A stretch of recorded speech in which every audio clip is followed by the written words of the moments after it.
Bueno, buenos días, Claudia Teclen. Buenos días, Rafael Baena. Buenos días. Buenos días. Estamos hoy aquí para contar cuál es el proyecto de la Fundación FIDE, de la Fundación Claudia Teclen, de Encrucijada, de Arshust, porque vamos a poner en marcha un proyecto que es pasar los relatos que han formado parte de los 6 volúmenes ya que hemos editado, los relatos cortos de la colección de FIDE, los vamos a pasar a audiolibros.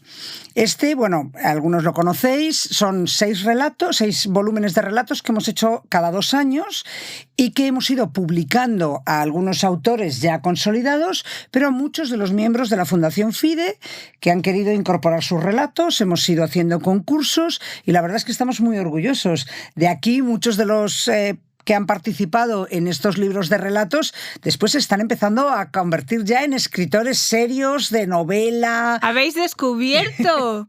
Sí, hemos rescatado ese talento que tenían como escritores, ¿no? Así que estamos muy contentos y ahora pues vamos a pasarlos a audiolibros, ¿no? Pero yo antes de esto quería decir, vamos a hacerlo con la Fundación Claudia Teclen. Claudia, cuéntanos de la Fundación. Hola, Cristina. Pues la Fundación Claudia Teclen nace para quitarle poder a la discapacidad. Para quienes no me conozcan, soy Claudia Teclen y tengo parálisis cerebral. Pero eso de quitarle poder a la discapacidad queda como muy guay, ¿Pero qué es quitarle poder a la discapacidad? Quitarle poder a la discapacidad es que se oigan nuestras voces. Quitarle poder a la discapacidad es fomentar el empleo, fomentar la formación, es ayudar a las personas de la Dana con discapacidad, es, en definitiva, permitirte ser protagonista de tu vida.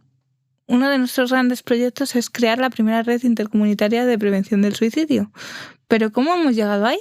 Pues porque somos pioneros en escuelas de actitud, escuelas de afrontamiento, porque a veces no podemos cambiar los hechos, pero sí podemos elegir nuestra actitud. Y quería daros las gracias porque con la grabación de estos audiolibros, además vais a colaborar en el proyecto de la Dana, concretamente, pero estáis fomentando la autoestima de personas con discapacidad. Varios de los relatos estamos buscando personas con discapacidad para que los graben y yo voy a leer unos cuantos. Y es algo que yo siempre he pensado que se me notaba la discapacidad en la voz y que me daba como un poco de reparo, ¿no? Porque a veces la gente asocia discapacidad física con otro tipo de discapacidades y te va cerrando puertas. Y al final cada uno tiene sus capacidades y sus discapacidades. Y la Fundación Claudia Teclen está para que la discapacidad no te impida florecer tu talento. Así que gracias. Gracias a vosotros. Además, yo creo que es una propuesta muy interesante. Es una propuesta muy interesante porque, oye, primero, no sé si aportará muchos fondos económicos, ¿vale? Pero yo creo que además del beneficio que pueda tener económico, de que pueda haber rendimiento, oye, para la Fundación, la visibilidad, luego también por el tema de que sean audiolibros, ¿no? Y entonces yo quería preguntarte, Rafa, o sea, tú has fundado una editorial especializada en audiolibros, además trabajas en otros temas y pro bono haces esto, así que cuéntanoslo, Rafa. Bueno, sí, yo soy socio en el despacho Ashurst, sabes que me dedico al derecho de la competencia, que no tiene nada que ver con esto, pero siempre tiene una inquietud cultural y además una experiencia en el mundo del audio. He recitado mucho por teatros, he hecho radio, de manera que los audiolibros llegaron a mi vida de forma muy natural y me parecía un formato muy interesante para desarrollar. Es un momento en el que está creciendo mucho y además es un buen formato para acercar contenido cultural a las generaciones más jóvenes. Tengo hijos en edad de acercarse a la cultura y hay que facilitarles ese acceso. El audiolibro es una herramienta en ese sentido y me daba pena observar que algunos de mis autores favoritos o algunas de las obras que más me interesan no tenían una presencia digna en el mundo audiolibro. Por eso me embarqué a sacar parte de mi tiempo para esta editorial y para trabajar en fomentar este formato y llevar a este formato las obras que me interesan y los autores que me interesan. La colaboración con FIDE y con la Fundación Claudia Teclen para este proyecto pues fue un regalo, porque es verdad que los audiolibros también siempre han estado muy unidos a la discapacidad. La ONCE hace una labor extraordinaria con audiolibros desde hace muchas décadas para acercar contenido a personas que no podrían acceder a ese contenido de otra manera. Pero este proyecto tiene una derivada adicional, y es que, como decía Claudia, algunos de los relatos los va a leer ella, que es una valiente, y creo que eso va a animar a otras personas con discapacidad a darse cuenta de que pueden también encontrar una salida para expresar lo que llevan dentro y para disfrutar de la cultura, incluso una salida profesional en el mundo del audio, que está creciendo, que genera oportunidades y en el que, bueno, se puede combatir también la discapacidad con un poquito de valentía y actitud, como decía Claudia. Fíjate, Rafa, perdona que has dicho algo muy interesante, porque no contemplamos este mundo como una salida profesional, pero realmente quien pasa por tus manos se lleva una gran formación, que además luego la oratoria, yo que me dedico a temas de comunicación, el tono transmite mucho. Absolutamente. Más que las palabras, ¿no? Y tenemos que saber acompañar el tono y los gestos, y esto empodera a las personas. Me remito otra vez a la autoestima, ¿no? Tengamos discapacidad o no. Además, los libros no tratan de discapacidad, y al final lo que estamos consiguiendo con este proyecto, independientemente de los fondos, es pues hacer protagonista al narrador, tenga o no tenga discapacidad, y darle herramientas con su voz que le va a servir en cualquier área de la vida. Absolutamente. Y mostrar su talento. Sí, nosotros, tú sabes, Claudia, que nosotras nos hemos conocido en el contexto de la Fundación FIDE, en un proyecto que trabajábamos para incorporar a personas con discapacidad a los despachos de abogados y analizar... Discapacidad, que me encanta el nombre. Es que además esto lo comentó una persona de FIDE y dice, discapacidad, no digas discapacidad, discapacidad porque son capaces. Pero fíjate, una de las cosas que hemos descubierto en este proceso es esto que decías tú, ¿no? Los frenos que nos ponemos, que nos lo ponemos todos los seres humanos, o sea, todos. Los frenos que es nos que ponemos, todos tenemos discapacidades y capacidades, sí, pero incluso, se te quiere decir, el pensar, es que yo puedo hacerlo. Por eso a mí me parece muy importante, primero, que tú grabes varios audiolibros, o sea, varios de los relatos, y que los grabes como audiolibros y que descubras que es posible y que demuestres que es posible, porque será un efecto llamada a personas que dicen, hombre, si lo hace Claudia, es verdad que Claudia pues puede ser muy especial, o Claudia puede tener una mejor preparación. Que me quiere mucho, es que no lo ha dicho, pero uno de los grandes tesoros de la Fundación Claudia Tezclen es la organización que tenemos de equipo, porque para hacer grandes cambios hay que tener equipos, y Cristina Jiménez es una de las cultivadoras de la inclusión. Fíjate qué importantes son los nombres, ¿no? Absolutamente, pero también Claudia es muy valiente, porque la primera reacción de mucha gente cuando le propones dar su voz a una narración es, uy, no, yo no voy a ser capaz. Yo porque está la fundación detrás, ¿eh? Si no hubiera fundación detrás, lo mismo... Pero has sido valiente, has dado un paso al frente, y eso va a facilitar que haya personas que escuchen el relato y que digan, oye, pues Claudia es una valiente, lo ha hecho, a lo mejor yo también puedo. He pesado por los mismos frenos. Sí, absolutamente. Todos tenemos inseguridades, todos pensamos que esto es una montaña muy alta que hay que subir y yo no voy a ser capaz o lo voy a hacer mal. Pero bueno, igual que los autores cuando escribieron sus relatos, pues eran conscientes de que iban a salir al mundo de una manera en la que habitualmente no salen, y tuvieron que ser valientes. Derecho a la ficción, que no es un trampolín, perdonadme. Sobre todo porque tú eres un abogado y escribes tus papeles y tus artículos doctrinales, y de repente apareces con un papel, con un relato que se publica en un libro en el que pones algo de ti como ser humano. Y dices, oye, la gente lo va a leer y ¿qué van a pensar de mí? ¿Y van a pensar que esto es autobiográfico? ¿Me van a juzgar? ¿Van a decir, vaya chapuza que ha escrito? Pero qué poca vergüenza tiene. O no, pero esa inseguridad es lo que han tenido que vencer para escribir los relatos y que se publicasen. Pues a la hora de dar voz ocurre lo mismo. Todos tenemos esa inseguridad. ¿Seré capaz de leerlo? ¿Lo voy a hacer bien? ¡Qué vergüenza! Porque la gente va a escucharme.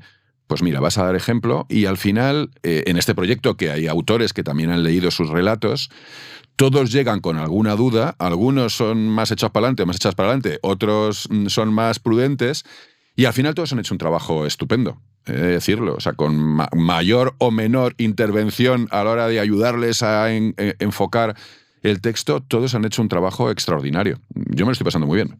Yo en mi experiencia, primero, yo no había escrito nunca ningún relato. Me presenté en los 2 últimos volúmenes, sabéis que se presenta anónimamente y que el jurado analiza los tal. Con lo cual, para mí, ha sido una experiencia muy interesante, porque claro, si es anónimo, tienes el orgullo de haber pasado el concurso. Si no, pues al final no lo tienes, ¿no? Y cuando salió esto de los audiolibros, yo escucho muchísimos audiolibros, muchos, de mucho tiempo y la verdad es que tengo que decir que es uno de los momentos que me proporciona más felicidad. Pero cuando estuve grabando mis audiolibros, primero ha sido un proceso de aprendizaje interesantísimo. El proceso ya solamente de grabar, de narrar, de ver las cosas que haces mal, pues cómo nos vais ayudando y enseñando, ¿no? Pero incluso he aprendido para los próximos relatos que escriba. Porque cuando los lees y los narras, sobre todo especialmente cuando estás narrando, cuando estás transcribiendo, narrando las conversaciones, dices, pero ¿uno habla así? Porque ya entonces conjugas la oralidad y la escritura. Para mí ha sido una experiencia interesantísima. Es que hay que tener en cuenta que la narración cambia cuando va a ser escrita y leída por uno mismo y cuando va a ser leída o narrada en voz alta. Los signos de puntuación, que son una referencia ineludible cuando lees el texto tú solito en tu casa, cuando lees el texto en voz alta muchas veces te das cuenta de que no te aportan o de que hasta te estorban un poquito. Tienes que adaptar un poquito. Sí, tienes que adaptar un poquito la lectura para que suene natural, sobre todo cuando estás hablando, porque no hablamos como escribimos y no somos siempre conscientes de esto, ¿no? Entonces es verdad que ahora que el audio está teniendo mucho crecimiento y se ha puesto un poco de moda por podcast y por audiolibros, hay muchas personas que están trabajando en narraciones que van directas al audio y por tanto preparas lo que ya preparaban nuestros abuelos, los guiones de radionovelas. Eso se escribía de una manera distinta a como escribirías una obra de teatro, a como escribirías una novela o un cuento. Y esto otra vez estamos recuperando esas técnicas y esa conciencia, ¿no? de ese matiz distinto cuando narras en voz alta y cuando lees para ti. Sí, yo espero que estos audiolibros primero se difundan mucho. Porque para un autor que es un autor novel, que dices, bueno, no he escrito muchas veces, a veces la lectura no llega, ¿no? Pero los relatos, que son tiempos breves y que lleguemos mucho más allá del entorno pues, nacional, podríamos decir, ¿no? O sea, que esto la verdad es que viaja muy bien, ¿no?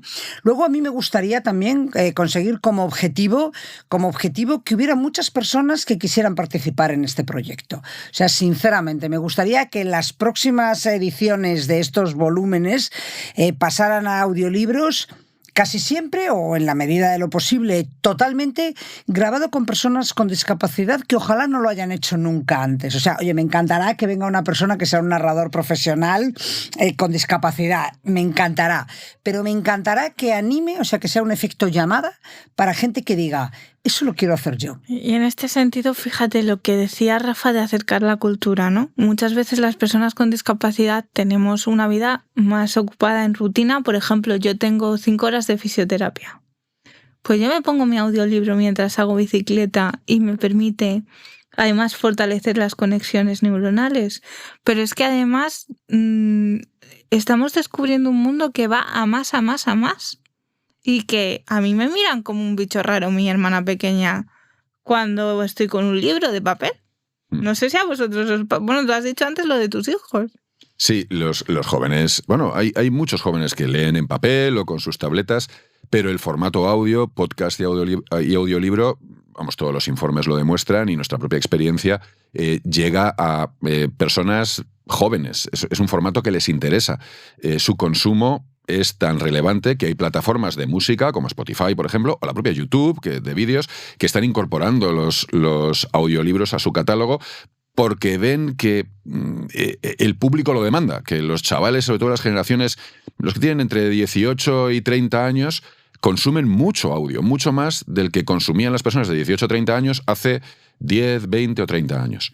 Entonces yo creo que es un formato de futuro y que además permite que personas que hasta ahora, a lo mejor para expresarse, encontraban ciertas limitaciones, bueno, pues encuentren un nuevo canal para sacar toda su creatividad, para compartir su conocimiento, sus inquietudes con el mundo, ¿no? Que se acerquen a este mundo del audio que a nivel de producción es muy eficiente y puede permitir, ¿no? Este tipo de creadores llegar al público. Y además abarata los costes, que también es importante. Estamos hablando de accesibilidad. Por ejemplo, si una persona tetrapléjica, pues un libro físico le cuesta... No, de hecho, lo hacen con la boca muchos, pasar las páginas, ¿no? Ahora está el iPad, el formato digital, pero también es mucho más asequible, que la discapacidad genera pobreza. Sí. Que estamos democratizando la cultura. Que es que, como tú dices, te metes en Spotify, en diferentes plataformas de podcast, de audiolibros, y es mucho más barato que un libro en físico. Además, a mí hay una cosa que me gusta de los audiolibros, o sea, me gusta de los audiolibros frente a otros contenidos de audio. O sea, con los audiolibros normalmente han participado editoriales que ya han hecho un proceso de cribado y de curación de la información, ¿no? Tú es verdad que entras en las plataformas, ¿no?, en las redes sociales, y te encuentras de todo. Te encuentras de todo. O sea, te encuentras podcasts que son interesantes, de gente que está formada o de gente que no. O sea, hay un poco de todo, ¿vale? Y en YouTube y todas las plataformas hay un poco de todo. Entonces, a veces, cuando tú no tienes conocimientos suficientes de una materia, pues claro, alguien te está contando, no sé, que la historia de Roma pasó en el siglo XVIII, y entonces, pues no lo sabes, porque si no tienes ningún tipo no de... tienes una referencia, no tienes como ninguna tú dices. referencia, ¿no? Sin embargo, en los procesos de audiolibros, o por lo menos en las plataformas en las que yo normalmente leo los libros, han pasado un proceso de cribado. Tú dices, por ejemplo, pues oye, estos libros han pasado un proceso de cribado, pero en la editorial Encrucijada ha pasado un proceso de cribado, y entonces ya estás leyendo algo que te ayuda a adquirir una cultura de verdad, una cultura seria en muy diferentes. Oye, dices, pues yo quiero estudiar sobre la historia de Grecia, o yo quiero estudiar, no sé, o leer un ensayo, o una novela simplemente, ¿no? Entonces a mí esto me parece muy importante, y me parece que es una vía más. Es que estamos hablando de cultura, pero también de entretenimiento. Y esto es una forma de llegar a contenidos culturales, pero también a contenidos de mero entretenimiento. Perfectamente legítimo, y en podcast tienes muchísimo que te ayuda. A lo mejor por las mañanas no quieres ir escuchando la radio, que la radio tiene una fórmula que repiten casi clónicamente los programas, y te apetece salirte de ahí, tienes podcast de mero entretenimiento o que profundiza en algún tema que te interesa, cine, literatura, deporte, moda, y es una alternativa. No, a lo mejor no es altísima cultura, pero bueno, pero el formato audio tiene espacio para todo. Y cada vez más lo que estamos viendo es que la atracción que tiene está teniendo tanto éxito, que se invierte en generar nuevos contenidos solo para audio. Desde la versión moderna de las antiguas telenovelas o novelas radiadas, que cada vez hay más, a generar contenido que sale primero en audio y luego tiene una vida a lo mejor en televisión o en libro físico. El audio first, ¿no?, que se llama ahora, está un poco de moda la expresión. Es un mundo que está en pleno renacimiento, porque el audio siempre ha estado ahí, bueno, no siempre, pero bueno, siempre ha estado ahí. Antes, desde la antigua Grecia y antes, siempre la narración ha sido oral. La narración oral, antes de la Claro, el anagnosta era el esclavo que le leía al señor el texto que le interesaba del autor latino, romano, que fuera. Entonces, la narración siempre ha estado... la oralidad ha estado muy presente, y quizá en el último siglo había bajado un poquito en Occidente, pero ahora mismo no, está recuperándose y tiene muchísimo futuro. Y además, Rafa, si me permites, también te permite vivir experiencias que de otra forma no puedes vivir. Por ejemplo, si realmente te metes en un audiolibro. Yo hay muchas partes del mundo que no puedo viajar por temas de discapacidad, etcétera. Hay unas novelas que describen los paisajes de una manera tan brutal que si cierras los ojos y te centras en el audiolibro, te transporta. Absolutamente. Realmente, obviamente, ojalá pudiéramos ir a todas partes del mundo y... El audio, el oído, tiene una capacidad para sugerir, para transmitir sensaciones, más emociones. Que si lo lees. Muy, muy importante, porque además le añades el elemento de la voz humana, que tiene una calidez, que tiene es un formato que llega, y hay una conexión emocional. Y no solamente los audiolibros, digo, las ficciones sonoras que incorporan efectos de audio, música, también te ayudan, ¿no?, a meterte y te sitúan dentro de la propia historia con mucha fuerza, ¿no? A mí es que me envuelve, no sé a vosotros. A mí también. Yo la verdad es que, bueno, además, normalmente no hago muchos trabajos manuales, y cuando estoy en proceso de creación, pues no puedo audioleer y además tal. Pero cuando ya estoy en proceso de ejecución, ¿no? Y recuerdo verdaderamente la lectura de El amor en los tiempos del cólera, de Gabriel García Márquez, que estaba cosiendo. Y realmente hubo un momento en el que estaba subiendo y bajando ya al final de la novela, subiendo y bajando ya por el río, y de repente dice: ¿ha leído usted, ha escuchado usted El amor en los tiempos del cólera? Y yo estaba ¿De verdad? Pero estaba allí, estaba subiendo y bajando. Absolutamente. No me quería bajar del río del barco como yo. Yo he escuchado mucho audiolibro de García Márquez. Sí. Tiene una prosa maravillosa para el oído y hay que decir que Random House ha producido unos audiolibros maravillosos con las obras de García Márquez. Es una gozada, yo lo recomiendo a todo el mundo. No es de mi editorial, no es de Encrucijada Editorial, pero son unas obras que te cautivan. Sí. De verdad, en audio, y aunque las hayas leído, escucharlas con el español de América, de Colombia en concreto, de verdad, te llega pues más. Me lo apunto. Sí, yo este verano, por ejemplo, como quiero organizar una cosa, queremos organizar alguna actividad con ocasión del 250 nacimiento de Jane Austen.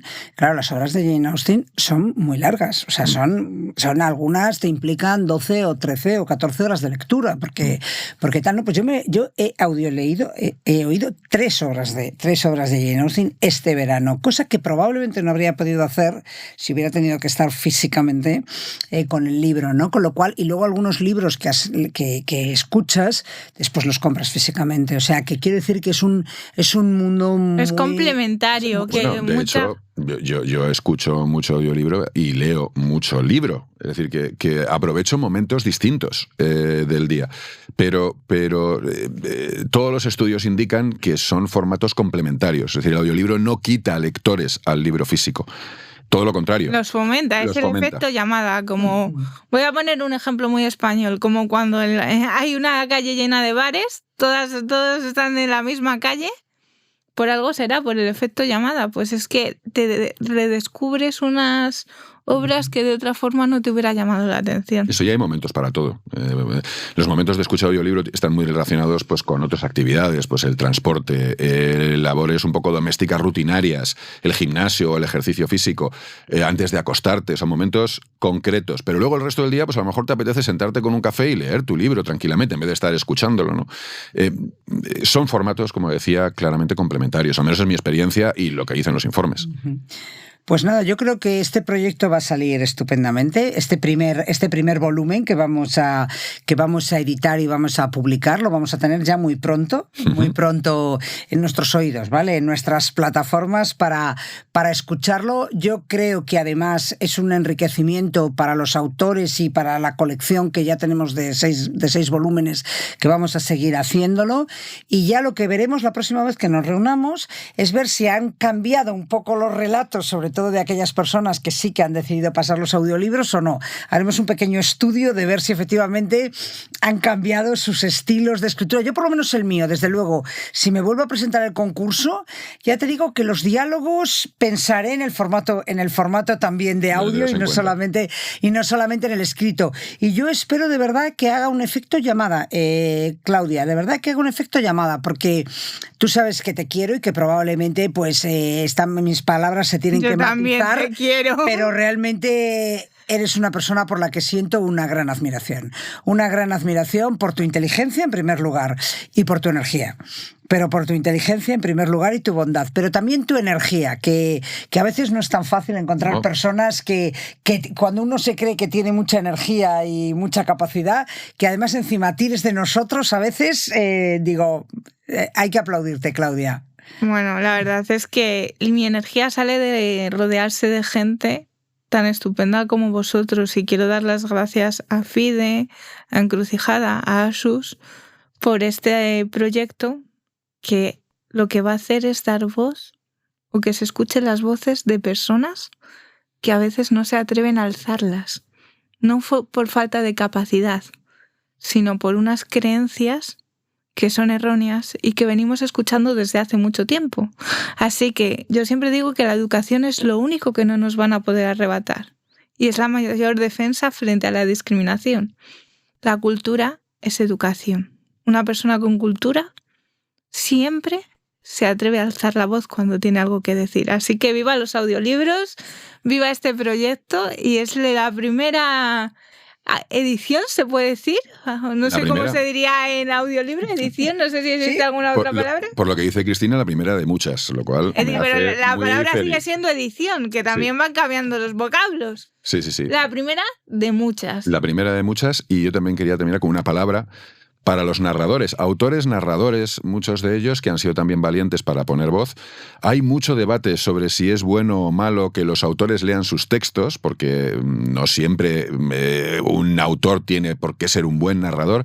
Es decir, que trabajando con todos lo han hecho estupendamente bien, con un entusiasmo realmente resaltable, con una actitud muy positiva, y el resultado, lo vais a poder escuchar todos muy pronto, ha quedado fantástico. Han sido valientes y creo que han salido muy bien parados del proyecto. Pues viva la valentía, ¿no? Sí, señora. Y los audiolibros. Qué bien, tengo ya ganas de escucharlos, ¿eh? Rafa, muchísimas gracias, Claudia, muchísimas gracias, Rafa, y a todas las instituciones que están detrás de este proyecto. Gracias. Gracias.